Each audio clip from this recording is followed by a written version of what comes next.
Assalamualaikum warahmatullahi wabarakatuh. Salam wisata. Ketemu lagi dengan channel Kang Araf. Kali ini kita akan mencoba membahas sedikit tentang wisata.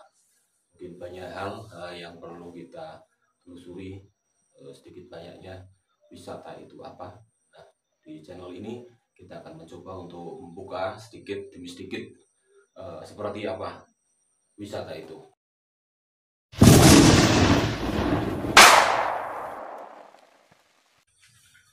Ya, pertanyaan pertama, desa wisata itu apa? Yang membedakan antara desa wisata dengan wisata desa. Wisata desa adalah sebuah desa yang punya destinasi wisata, baik itu buatan, alam, atau religi. Itu predikatnya adalah wisata desa. Kemudian desa wisata sendiri adalah sebuah desa yang masih menjunjung kultur budaya, kemudian mempunyai paket wisata, dan tentunya ada atraksi wisata yang ada di dalamnya. Itu desa wisata. Jadi sedikit teman-teman, ada perbedaan antara wisata desa dengan desa wisata. Tapi mudah-mudahan ini tidak akan menjadi sebuah perbedaan, karena semuanya bisa berbaur menjadi satu. Intinya kita membuat sebuah desa wisata yang di dalamnya ada destinasi wisata, ada atraksi wisata, semuanya ada di dalamnya. Jadi teman-teman, itu tadi perbedaan antara wisata desa dengan desa wisata.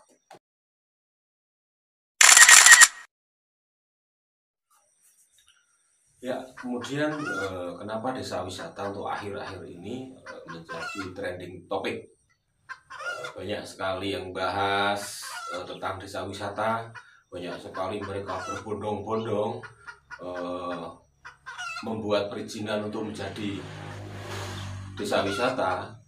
Walaupun tadi sudah dijelaskan desa wisata itu seperti apa, tapi mungkin masyarakat kepingin desanya seperti desa-desa yang lain, untuk menjadi desa wisata yang banyak dikunjungi oleh para wisatawan, baik lokal maupun manca. Nah, itu akhirnya muncul sekarang banyak sekali orang berbondong-bondong untuk membuat sebuah desa wisata. Hal yang muncul akhir-akhir ini, mungkin di 1 atau 2 tahun ke sini, desa wisata banyak sekali diburu, dalam arti pengen membuat desa wisata. Banyak sekali, walaupun kesiapan mereka sebetulnya tidak begitu siap, karena ternyata banyak sekali desa yang sudah menganggarkan anggaran dana desanya untuk desa wisata, tapi ternyata mereka sendiri tidak pernah membuat atau membentuk kepengurusan di desanya itu pengelola desa wisata, atau ada pokdarwisnya di situ. Jadi ternyata mereka hanya mengejar sesuatu. Apa sih yang dikejar sebetulnya? Ternyata di 1-2 tahun belakang ini banyak sekali anggaran dari pemerintah untuk desa wisata. Salah satunya Bankio itu tadi. Jadi mereka berbondong-bondong ingin mengejar yang desa wisata rintisan dengan 100 juta, kemudian desa wisata berkembang dengan 500 juta, kemudian desa wisata mandiri yang dengan angka 1 miliar. Nah, itu ternyata motivasi mereka seperti itu. Nanti kita akan bahas dengan motivasi seperti itu sebetulnya sudah menjadi modal utama belum untuk menjadikan desa wisata kita itu menjadi desa wisata budaya. Karena seperti tadi yang kita sampaikan, desa wisata adalah desa yang masih mengangkat kultur budayanya. Siap gak mereka? Jangan-jangan mereka mencari SK hanya untuk mengejar bantuan keuangan yang akan digulirkan oleh pemerintah. Begitu teman-teman. Ini yang perlu teman-teman ketahui, bahwa munculnya desa wisata itu mestinya benar-benar datang dari diri kita pengen membuat sesuatu untuk kemajuan desanya, bukan mereka berbondong-bondong untuk mengejar sesuatu yang dijanjikan sama pemerintah. Itu nantinya akan menjadi desa wisata yang nggak siap lahir batin menurut kita.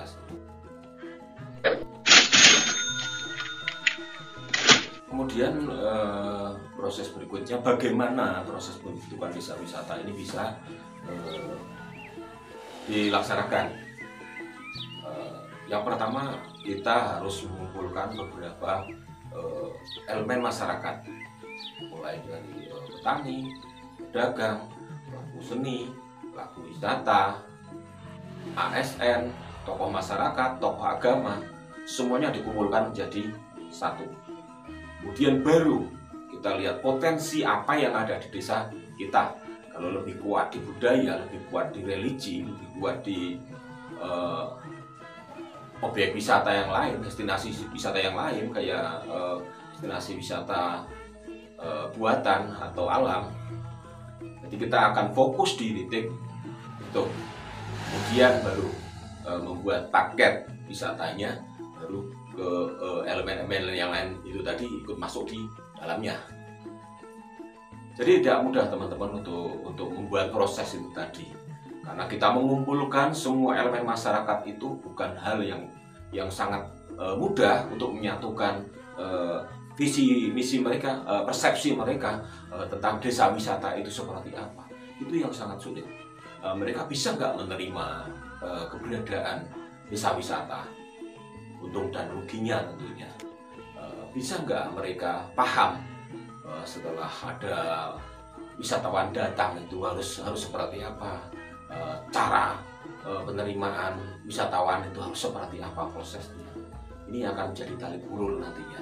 Itu kita akan mencoba untuk membuat desa wisata, mengumpulkan semua elemen masyarakat itu tadi.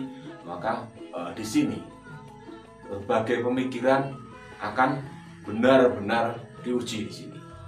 Bisa nggak kita menyatukan? Jadi benar-benar proses awal ini yang akan menentukan semuanya.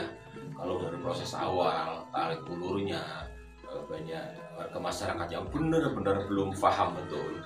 Ini PR kita untuk masuk ke dalamnya, menyampaikan keuntungan menjadi desa wisata itu seperti apa, kerugian nantinya, dampak yang akan dihasilkan seperti apa, itu harus disampaikan dari awal. Jadi banyak sekali desa-desa wisata lain prosesnya tidak melalui jenjang seperti ini. Jadi begitu jalan sampai di tengah jalan mereka mulai satu persatu bubar, jadi hanya tersisa 1 atau 2 orang begitu. Dan jangan lupa untuk pemerintahan desa dilibatkan di dalamnya, jadi tahu persis kegiatan kita itu akan seperti apa begitu teman.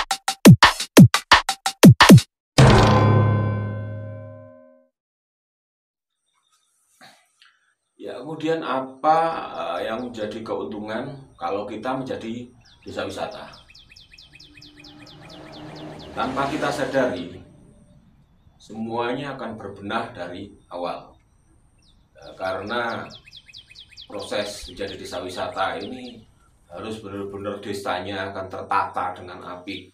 Kemudian kebersihannya akan ditata juga, dibuat sedemikian rupa juga, lingkungannya akan dibikin seperti apa, itu semuanya akan berubah. Ini yang dimaksud tadi, ada nggak kesiapan dari warga masyarakat lingkungan sekitar kita untuk ikut cawe-cawe di dalamnya. Karena ini tadi prosesnya, kenapa harus melibatkan semua warga masyarakat, karena itu tadi begitu kita sudah masuk, semuanya benar-benar harus sudah tertata rapi. Jadi seperti kalau teman-teman Pokda harus bilang bahwa untuk menjadi desa wisata, paling tidak sabta pesona itu harus sudah ada di dalamnya, terutama aman. Kira-kira kita bisa menjamin nggak keamanan untuk wisatawan masuk ke desa kita? Ini yang terpenting. Jangan sampai wisatawan datang ke tempat kita, keamanannya tidak terjaga, nanti ada yang meras di kampung, ada barang-barang wisatawan yang di kampung, sandal, sepatu misalnya, celana hilang, itu jelas akan dipertanyakan juga. Itu termasuk dari keamanan yang ada di desa kita.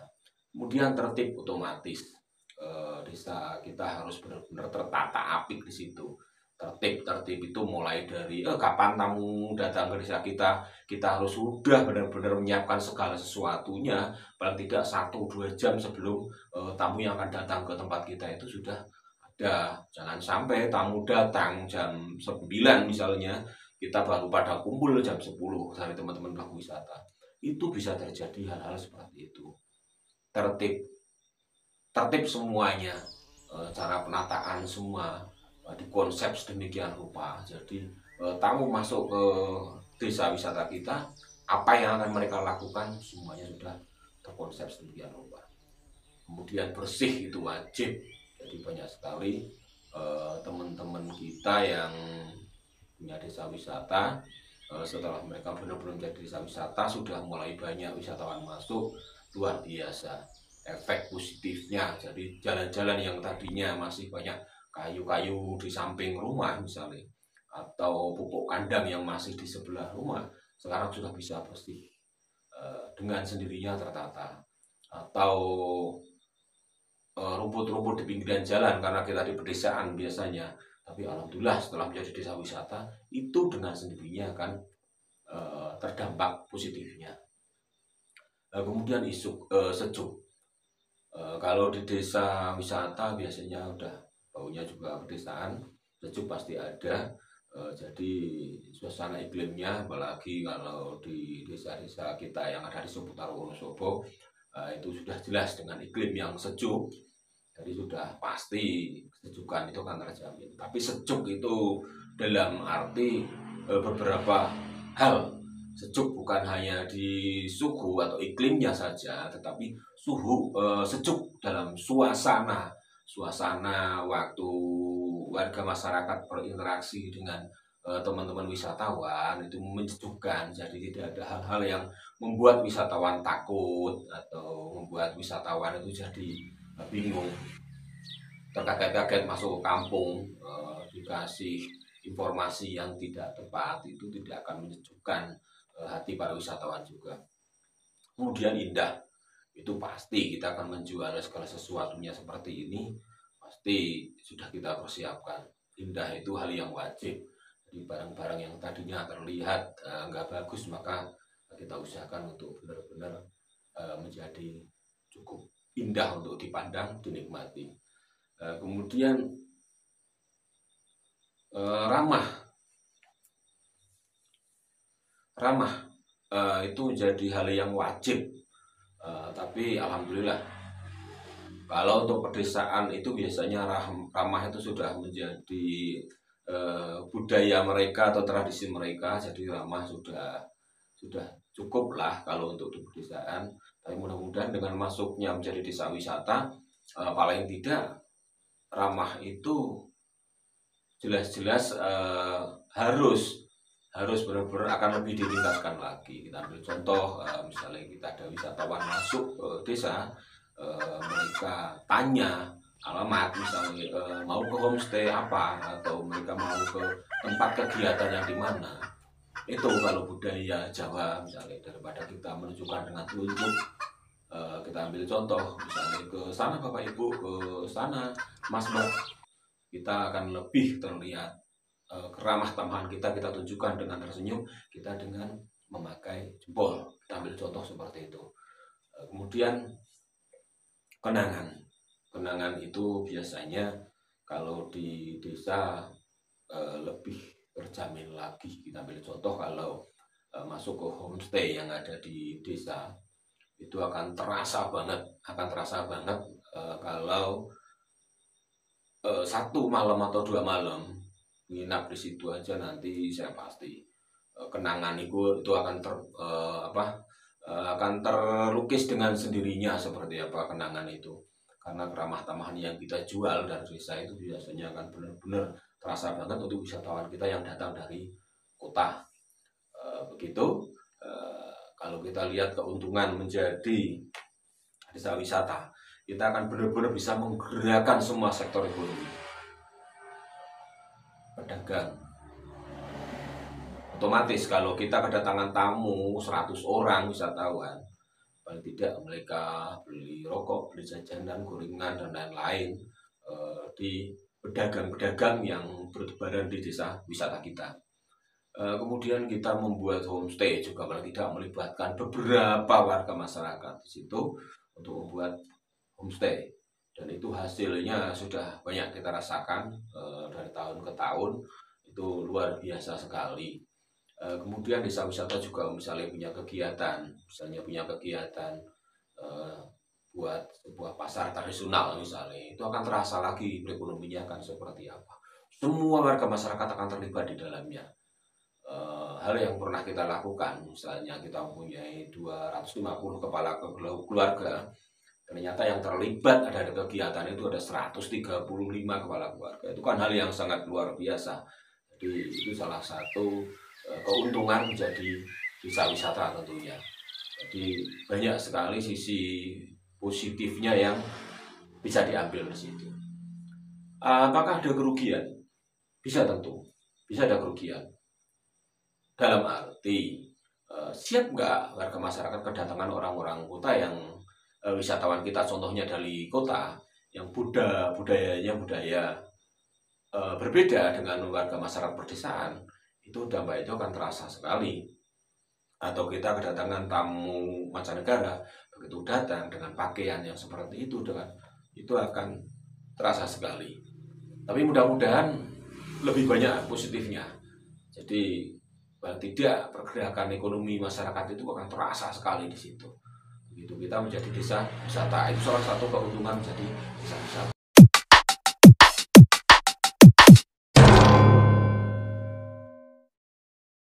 Kemudian hal apa saja sih yang bisa menjadi penghambat kegiatan atau menghambat perjalanan desa wisata itu? Banyak hal. Itu hambatan itu bisa datang dari luar, bisa datang dari dalam. Contohnya datang dari luar, begitu desa kita menjadi desa wisata, desa yang bersebelahan dengan kita bisa menerima enggak? Kalau tiba-tiba desa kita jadi populer, desa kita jadi viral, kemudian banyak dikunjungi oleh wisatawan, kemudian kendaraan lalu lalang, itu mereka bisa menerima atau tidak? Karena secara otomatis desa-desa lain yang dilewati untuk menuju ke desa wisata itu belum tentu ikut mendapat keuntungan dari situ. Walaupun pada suatu saat pasti akan ada, contohnya akses jalan rusak menuju ke desa wisata. Pada suatu saat nanti kalau benar-benar ini menjadi ramai, menjadi viral, otomatis nanti pemerintahan akan melihat akses jalan kemudian memperbaiki, mereka akan berdampak positif juga untuk desa-desa yang lain. Tapi di awal-awal mereka belum tentu bisa menerima begitu saja, karena desa mereka hanya dilewati saja. Itu akan menjadi problem juga nantinya kalau kita tidak bisa komunikasi dengan desa-desa tetangga. Paling tidak ada bahasa Jawanya, kita ada kulon-kulonnya untuk masuk, bahwa kadang-kadang perjalanan mereka atau lalu lintas mereka akan terganggu dengan waktu wisatawan akan datang ke desa wisata kita. Itu akan sangat berpengaruh. Kemudian hal yang lain itu yang dari luar. Yang dari dalam pasti ada warga masyarakat kita juga yang belum tentu sependapat. Kadang mereka butuh bahwa desa kita ini harus punya privasi sendiri, tidak boleh dimasuki orang lain misalnya. Ada juga mungkin yang seperti itu, merasa terganggu karena kegiatan mereka akan banyak ditonton wisatawan atau apa, mungkin akan merasa terganggu. Tapi biasanya mereka sudah kita libatkan sih. Misalnya kita ambil contoh bajak sawah, itu begitu mereka lagi bajak sawah otomatis kita libatkan juga di sana. Begitu kita bawa tamu otomatis ada sih bahasanya jerih payah mereka itu kita bayar, tapi belum tentu semua bisa menerima seperti itu. Itu yang bisa menjadi hambatan kita, prosesnya seperti itu. Itu yang dari luar dan dari dalam. Dari organisasi sendiri itu juga nantinya akan muncul sekali permasalahan, tapi biasanya setelah semua terfilter itu akan terlihat sekali mana yang benar-benar pejuang wisata, mana yang benar-benar butuh popularitas, atau mana yang benar-benar hanya kepingin terlihat saja, itu nantinya akan benar-benar tersaring di situ. Jadi untuk teman-teman yang membuat desa wisata, jangan berkecil hati. Pasti saringan atau filter nantinya akan benar-benar bisa berjalan.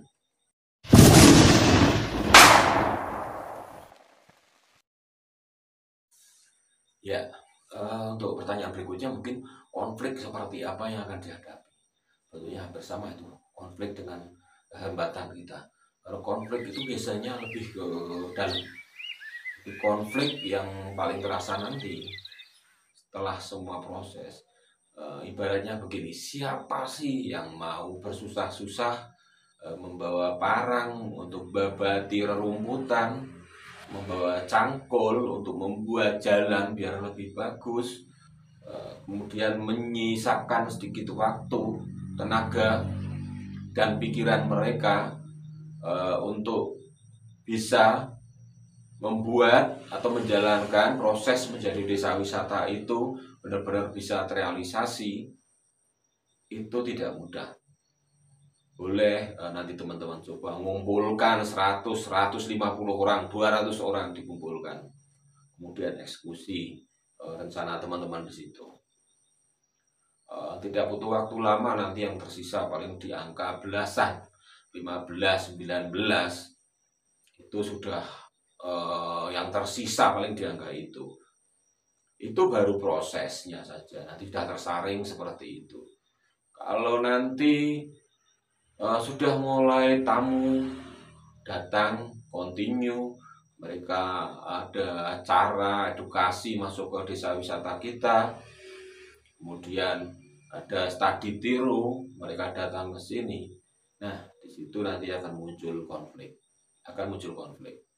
Kadang teman-teman kita yang tadinya tidak bergabung, mereka merasa tahu, merasa pintar, baru mulai bergabung di pertengahan, itu mereka akan merasa bahwa mereka punya info-info yang bisa disampaikan ke wisatawan. Bahasanya, loh saya itu tahu, saya itu bisa jadi narasumber, tapi tidak pernah terlibat. Itu biasanya konflik yang paling selalu kita hadapi di situ. Itu para pejuang-pejuang yang kesiangan itu akan muncul di pertengahan sampai dengan di mundurnya. Tapi mereka nggak pernah tahu prosesnya seperti apa. Keringat yang pertama kita jatuhkan itu seperti apa beratnya, mereka enggak. Mereka tahunya begitu sudah mulai muncul banyak tamu, baru ide-ide mereka, ide pemikiran mereka, baru mereka disampaikan. Jadi kesannya nanti teman-teman akan, wah terlambat ini teman-teman ini, sebetulnya terlalu kuno ini yang teman-teman lakukan, karena sebetulnya di sini ada administrasi yang seperti ini. Tapi mereka cara menyampaikannya nanti setelah proses teman-teman itu nanti sampai di tengah-tengah. Itu pasti nanti akan muncul. Ini konflik yang ada di tempat kita kebanyakan seperti itu. Kemudian biasanya di suatu tempat di desa wisata itu banyak sekali memang muncul satu keluarga yang ada kaitan di situ. Misalnya ada keluarga A di situ, istrinya ikut, anaknya ikut, kemudian adik-adiknya atau famili yang lain, Pak Le, Bu Le, Pak D, semuanya ikut terlibat. Itu mereka sebetulnya bukan melakukan nepotisme, teman-teman. Tapi siapa yang bisa mendukung kegiatan kita kalau bukan keluarga kita? Kadang apa yang kita lakukan itu belum tentu menghasilkan sesuatu yang langsung terlihat. Ibarat orang bekerja langsung dapat bayaran. Tapi para pejuang wisata ini melakukannya, mereka tidak pernah tahu kapan mereka akan dapat penghasilan dari proses yang mereka lakukan. Walaupun kita yakin, kita fokus di titik A, Allah Maha Tahu, kita akan dikasih rezeki dari titik yang lain. Tapi tidak semua orang bisa menerima itu. Kadang setelah proses jadi, baru mereka bertanya, kenapa si A mengajak istrinya? Kenapa si B mengajak Pak D-nya, Pak Ciliknya, Bu Ciliknya? Nah, itu karena faktor itu tadi. Jadi, siapa yang bisa membackup kegiatan kita yang ada di desa, yang notabene tidak dapat apa-apa? itu hanya keluarga kita biasanya yang lebih tahu dulu. Jadi kenapa harus ada keluarga yang terikat di dalamnya? Dan itu alhamdulillah dengan seperti itu sebenarnya bisa meminimalisir konflik, tapi juga bisa mendatangkan konflik. Biasanya yang muncul dan menanyakan itu mereka-mereka yang datang di pertengahan. Kalau teman-teman yang datang dari awal biasanya mereka lebih tahu banget prosesnya seperti apa. Jadi itu mungkin teman-teman proses menjadi desa wisata tidak mudah banget seperti apa yang kita bayangkan, tapi butuh proses yang demikian rupa. Ini kita belum masuk ke manajemen, ini baru masuk ke konfliknya akan seperti apa, keuntungannya seperti apa. Tapi mungkin di info berikutnya kita akan sampaikan manajemennya menjadi desa wisata itu nantinya seperti apa yang harus kita siapkan, mungkin selain infrastruktur, kemudian amenitas yang harus kita siapkan seperti apa, itu nanti akan kita munculkan di sesi berikutnya.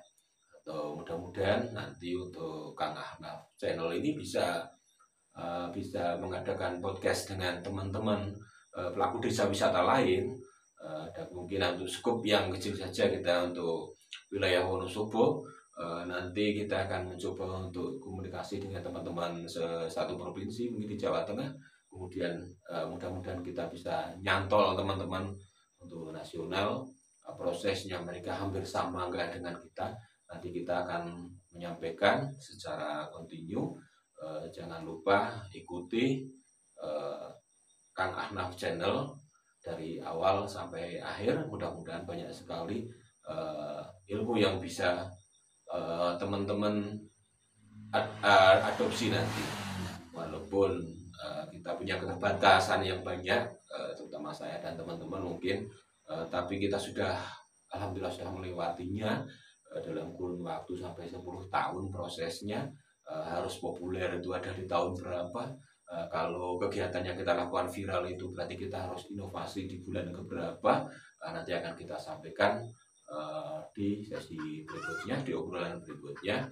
Mungkin dari saya hanya itu yang bisa kita sampaikan. Kita akan berjumpa lagi di channel Kang Ahnaf, mungkin di kegiatan wisata atau info wisata yang lebih menarik lagi. Assalamualaikum warahmatullahi wabarakatuh. Salam wisata.